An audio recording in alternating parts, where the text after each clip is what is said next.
आज हम लोग अभी जो घनानंद के 2 पद बचे हुए हैं उनकी व्याख्या देखेंगे और आज घनानंद जो है समाप्त हो जाएंगे। पूरे पदों की एक एक करके क्रमशः हम लोगों ने व्याख्याएं देख ली हैं और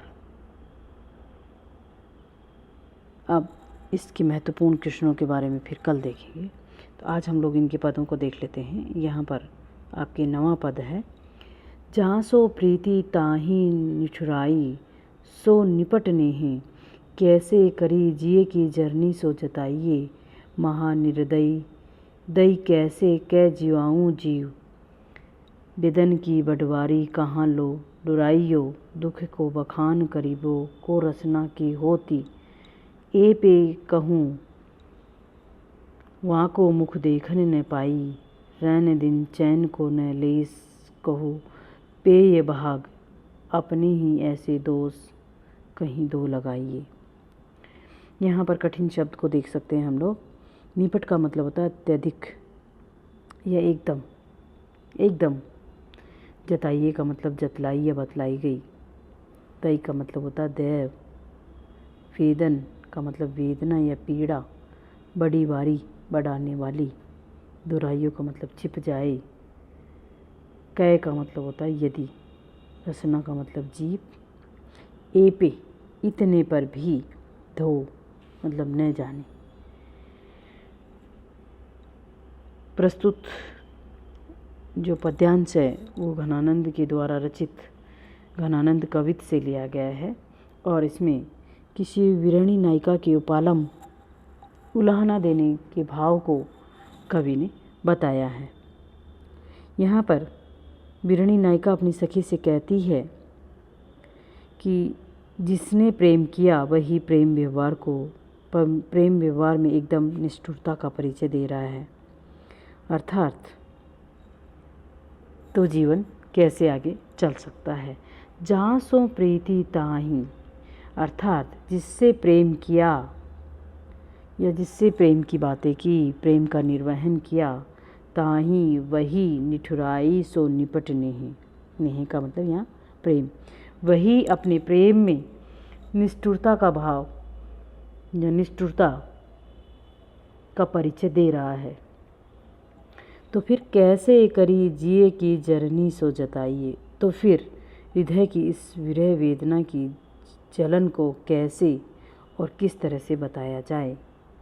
जताइए का मतलब होता है बताना, कि किस तरह से फिर तो इस विरह वेदना को समझाया जाए या इस विरह की पीड़ा को बताया जाए या किस तरह से इसको अभिव्यक्त किया जाए। अर्थात प्रेम व्यवहार में कठोरता रखने वाले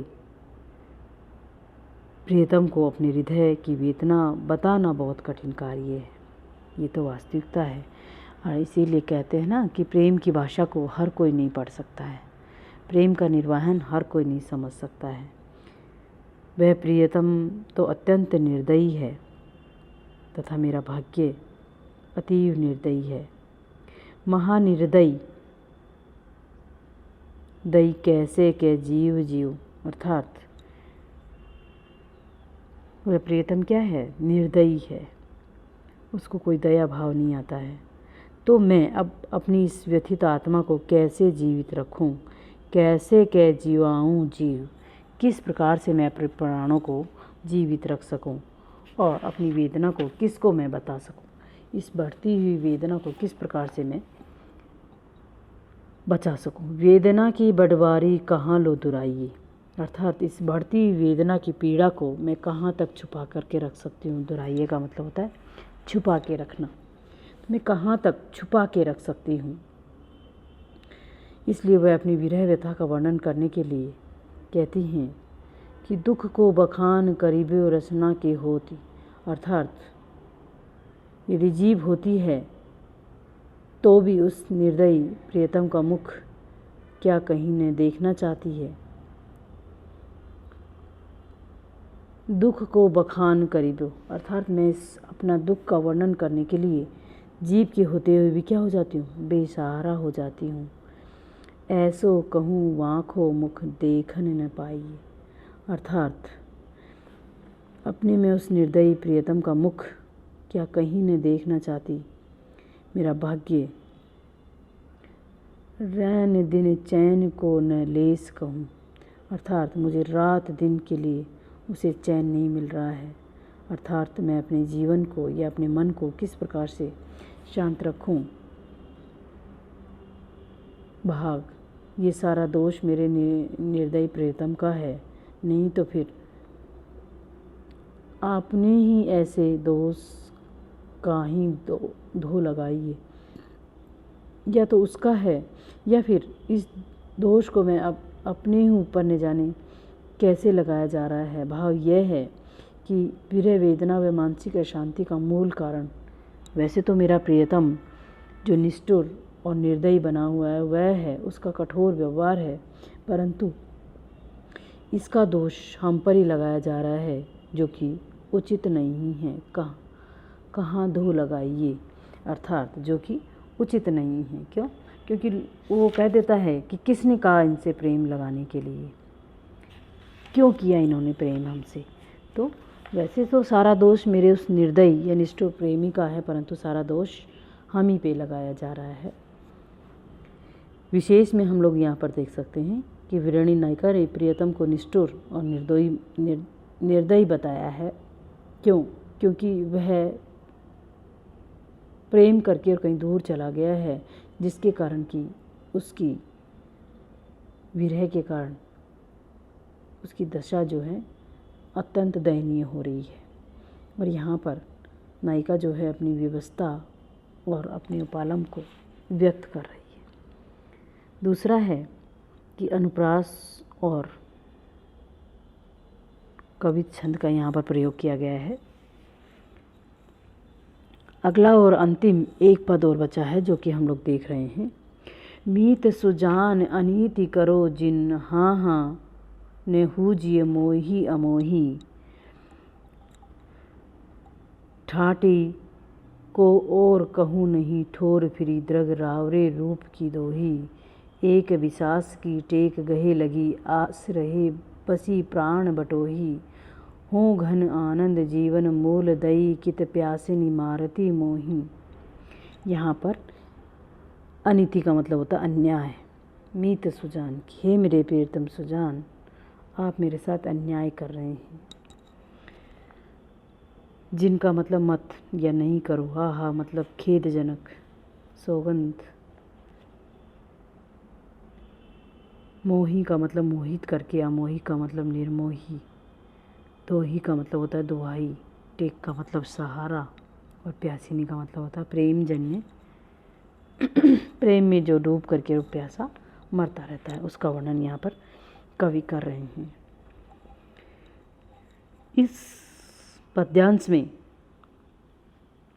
प्रिय के प्रति प्रेम की एक निष्ठता वह अनन्यता का वर्णन करते हुए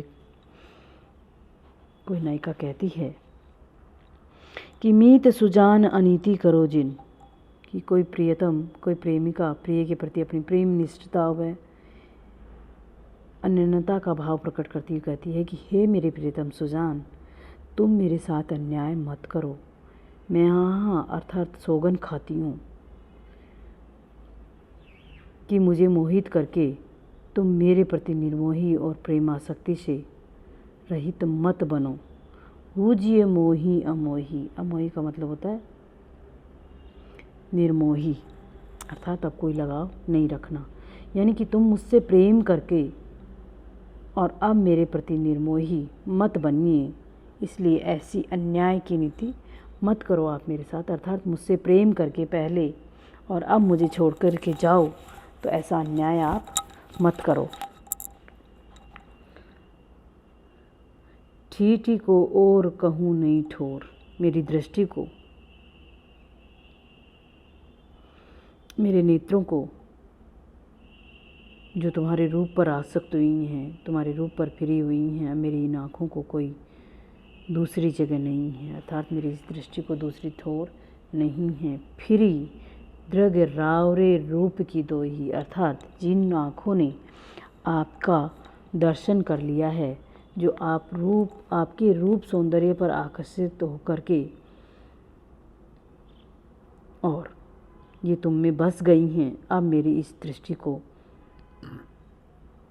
और कोई स्थान नहीं है। एक विश्वास की टेक गही लागे। इस तरह मेरी इस दृष्टि के कारण अनन्य आकर्षण है और मेरे प्राण रूपी पथिक एकमात्र इस विश्वास का सहारा लेकर बसे हुए हैं। एक विश्वास की टेक गही लगी, आस रहे बसी प्राण बटोही। मेरे प्राण रूपी जो पथिक हैं सिर्फ इस विश्वास को लेकर के जीवित हैं कि आप पुनः लौट आओगे। आस कि आप पुनः लौट आओगे, मुझे फिर से आपके दर्शनों का लाभ मिलेगा, अन्यथा ये मेरे प्राण पता नहीं कब के निकल गए होते। हो घन आनंद जीवन दई कित प्यासिनी मारती मोही। इसलिए तुम्हारे विश्वास के कारण ये मेरे टिके हुए हैं। इसलिए घनानंद कह रहे हैं कि मेरे हे प्रिय, तुम अत्यंत आनंद देने वाले और मेरे जीवन के आधार हो। जीवन मूल का मतलब आधार। मेरे जीवन को आनंद देने वाले और मेरे जीवन के आधार तुम ही हो। फिर क्यों मुझे अपने रूप की प्यास में मारे डाले जा रहे हो? कित प्यास नहीं मारती मोई। फिर क्यों मुझे आपके रूप दर्शन की प्यास से मुझे मार रहे हो? यहाँ पर दूसरा अर्थ हम लोग देख सकते हैं कि तुम आनंद वर्षी मेघ और जल के भंडार हो। फिर क्यों मुझे प्यासे मार डाल रहे हो? इसलिए तुम अपने दर्शन दे करके और मेरी इस प्रेम पिपाशा को, मेरी इस प्रेम की प्यास को क्या करो? शांत करो। यहाँ कवि प्रेम की जो अंतिम एक चरम सीमा होती है उसका भी वर्णन कर रहे हैं और विरह की अलग अलग पदों में उन्होंने अलग अलग दशाओं का वर्णन करते हुए गहराई से विश्लेषण करने की कोशिश करी है और प्रेम की उस उदात्तता को, प्रेम की उस गहराई को, प्रेम की उस गंभीरता को उन्होंने बताने की कोशिश करी है। तो विशेष अर्थ में हम लोग देख सकते हैं कि प्रेमी यहाँ पर प्रियतम के प्रति प्रेमिका का जो एक निष्ठ भाव है उसका सुंदर उदाहरण या सुंदर भाव प्रस्तुत किया गया है। मुहावरों का प्रयोग है। हाँ हाँ में विप्सा अलंकार है। प्राण बटोही, प्राण रूपी पथिक में आपके रूपक अलंकार का प्रयोग किया गया है और घन आनंद जीवन मूल में श्लेष अलंकार का प्रयोग किया गया है, जो कि 2-3 अर्थों को हमारे सामने ये खोल करके रखता है। इस तरह से आप देख रही हैं कि घनानंद के एक एक पदों की हमने विस्तार से व्याख्या की है और अगले अध्याय में हम उनके जो हैं कुछ महत्वपूर्ण सवालों को लेंगे और जिससे कि आप लोगों की क्वेश्चन परीक्षा में किस तरह से आते हैं उस पर चर्चा करेंगे।